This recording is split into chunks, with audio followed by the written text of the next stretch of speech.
An Uber passenger says her ride turned into a horrific experience. Good evening. Thanks for joining us. I'm Marcella Lee. And I'm Kirsten Holmes in for Carlo Cicchetto. 43-year-old Michael Marcus Jordan has been charged with sexual assault connected to 3 different incidents.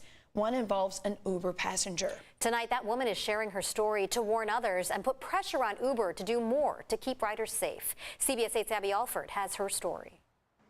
Jane Doe says the Uber driver dropped her off here at this AM PM and then offered to take her back to Alpine so she wouldn't have to wait for another driver. She says the drive here was fine, but on the way home was a nightmare. So when he started groping at me, I felt absolute panic. Exactly 2 years ago, and you can still hear the terror in Jane Doe's voice. I can't take car rides. I can't live my life like a normal person. Jane describes the horror while riding in the back seat of an Uber from El Cajon to Alpine.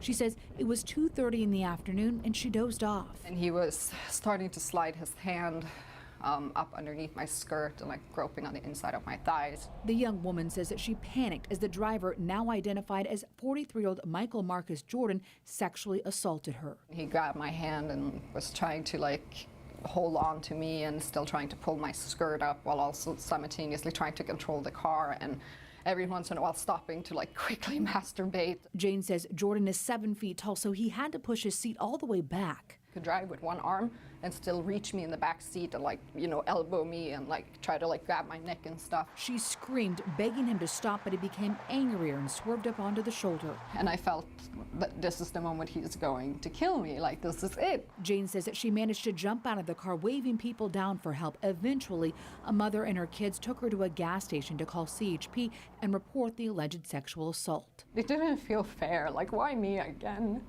I don't know what I did to deserve it. Jane Doe says that she's been assaulted before, and this is not the first time Jordan has been accused of rape. Not only does he have violent criminal history, but he has sexually assaulted other women, and they still hired him.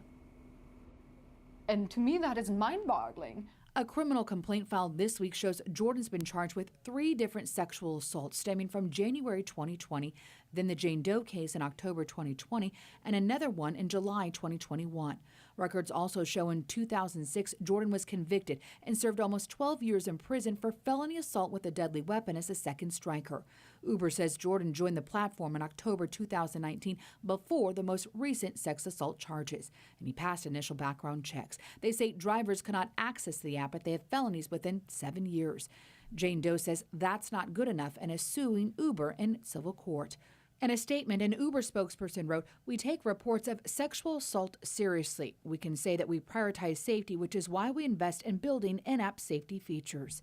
Jane Doe says that she wants Uber to be held accountable so this doesn't ever happen to another passenger. And at this point, I mostly just want acknowledgement, and I want to be able to move on with my life, and I want to be able to heal. I'm Abby Alford, CBS 8.